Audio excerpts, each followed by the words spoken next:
Good afternoon, everyone.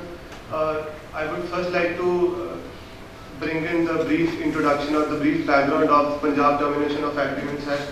Though much of it has already been discussed in the previous presentation, in 1960, India signs Indus Water Treaty and with Pakistan and acquired waters of Satluj, Beas and Ravi for India. Then in 1966, Haryana was carved out of Punjab under Punjab Reorganization Act 1966. Under the section 78 of this act, in 1976, Centre issues notification for allocating surplus Ravi Beas waters to Punjab, Haryana, with Haryana suggesting SYL canal be constructed.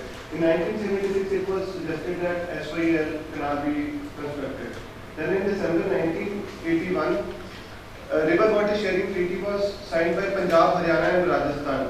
It was agreed that Punjab would construct the SYL in its state within 2 years. And after this, major development occurred in 1985 with the signing of Longowal Accord. One of the provisions of this Longowal Accord was the Iradi Tribunal. The Iradi Tribunal, which was formed under this Rajiv Longowal Accord, and it basically suggested the water sharing between Punjab and Haryana. Then after this, in 1995, Punjab issued white paper taking stand not to proceed with construction of this canal, and Haryana should be given water from Bhakra Canal system. It was in 1995. Then on 12th July 2004, Punjab Assembly unilaterally passes Punjab Termination of Agreements Act 2002. This was the brief background. Now, what were the objects and reasons which basically led to this act? First of all, the contentions of the Punjab government was that there was no scientific study of impact of inter-basin diversion of waters as per the agreement of 31st December 1981. Then there were some issues regarding the availability and Ravi and Beas, which was reduced from 17.7 MAF to 14.37 MAF. Then there was also one of the major contention was that the Punjab is undergoing desertification, and the area which was marked was 9 lakh acres of land. Now also this is also one of the major contention of riparian principle, which has already been discussed in the previous presentations. I will quickly run through that the river waters and hydel projects are exclusive. They have been exclusively kept as state subjects. So this was also one of the major contention. Now, while all the three rivers, Ravi, Beas and Satluj, flow through the territory of present state of Punjab, none of them flow through either the state of Haryana or Rajasthan. Then, no part of the territories of states of Haryana and Rajasthan fall within the basin areas of river Ravi and Beas. The third major contention was that Punjab's claim of its share in Yamuna water has been turned down, even though parts of Punjab falls within Yamuna. So these were the basic the reasons which led to the formation of this act. Now in 2004 this act was passed, and this was an act to provide for terminating and discharging the government of Punjab from its obligations under the agreements dated 31st December 1981 and all other agreements relating to the waters of river Ravi and Beas in public interest. There are 10 sections of this act. I'll just read out the major section. This was the section 3 of this act. That relates to termination. Notwithstanding anything contained in any other law for the time being in force, and any judgment, decree, order and decision of any court, tribunal or authority, the agreements shall be deemed to have been terminated with effect from the respective date they were executed or date as the case may be. So this was a major section. I think in section 3 and 4 of this act, all existing and actual utilizations through the existing system shall remain protected and unaffected. So this was also this is a major section of this act which basically deals, which is the highlight of this act. Then there is section 6 protection for action taken in good faith, and section 7 is bar of jurisdiction, and then section 9, section 10. Rest of the presentation, Mr. Rohit.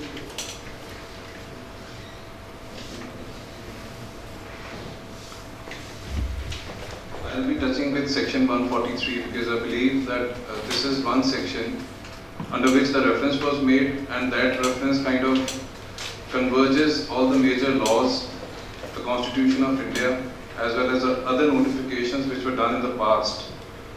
The basic structure of this presentation is that we will touch upon the references as they were sent by the Honorable President Shri APJ Abdul Kalam Azad to the Honorable Supreme Court of India, what was contained in each reference and how each reference touches the various laws.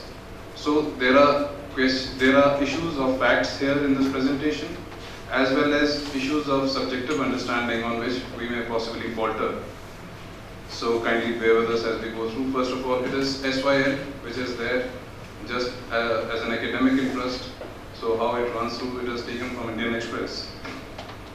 This is the presidential reference on which one of our colleagues has exhaustively touched upon in a previous presentation, that under Article 143, the reference was made to the Honorable Supreme Court of India, 143, Clause 1, which is advisory jurisdiction of the Honorable Supreme Court of India.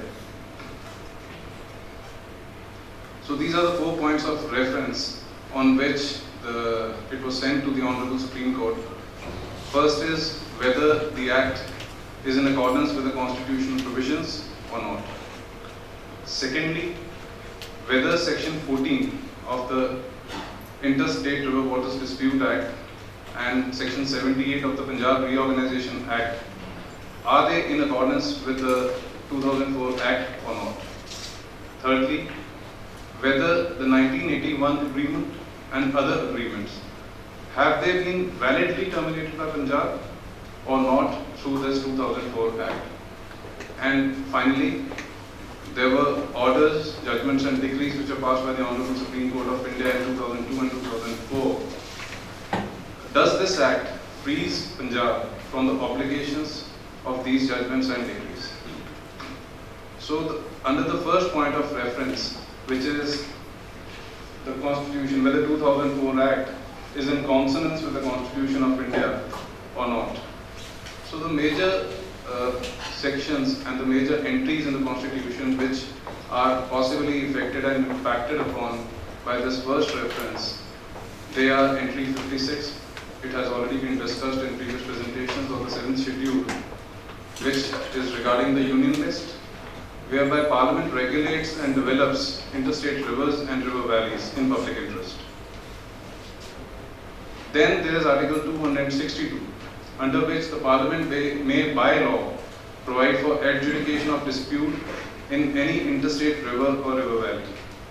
It is under this section that the 1956 Act was made by the Parliament, the Interstate River Waters Dispute Act. Then there is Article 162. Along with its proviso, it provides for the executive power of the state. And the proviso, it limits that power of the state to the executive power of the union. Then there is Article 246(3), which confers exclusive power upon the state to make laws on the state list of the 7th schedule. There is entry 17, I suppose, which is there in the 7th schedule, which governs the water disputes, and it is mentioned in that entry that all these will be subject to entry 56 of the union list. The second point of reference which was made to the Honorable Supreme Court, that was whether the 2004 Act, is it in accordance with Section 14 of the 1956 Act and Section 78 of the 1966 Act. Then there was a notification, which you all know, which was issued in 1976 by the Government of India, which flew from the Section 78 of 66 Act. Section 14, it was inserted in this Act and provided for Ravi and Beas Waters Tribunal, which is popularly called Iradi Tribunal. Now this flew from the Rajiv Longowal Accord. However, the recommendations of the tribunal, they, as far as I know, as far as we know, is that they remain unimplemented, and this has been acknowledged so in the objects and reasons of the 2004 Act. Besides this, Iradi Tribunal, there were some supplementary questions which are asked to the tribunal, and the tribunal is yet to reply on those questions. It has not replied.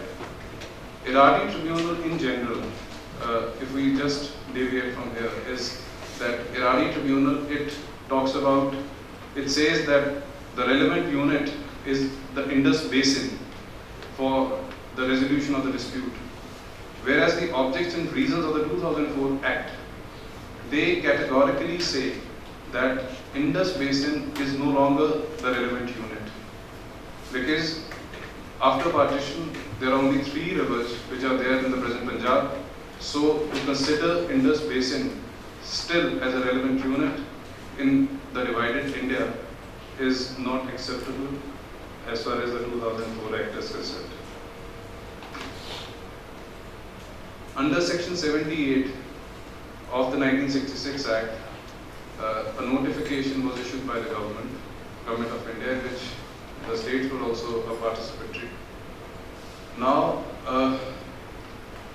my reading of this section is possibly not very good. There was an exhaustive presentation on this as well.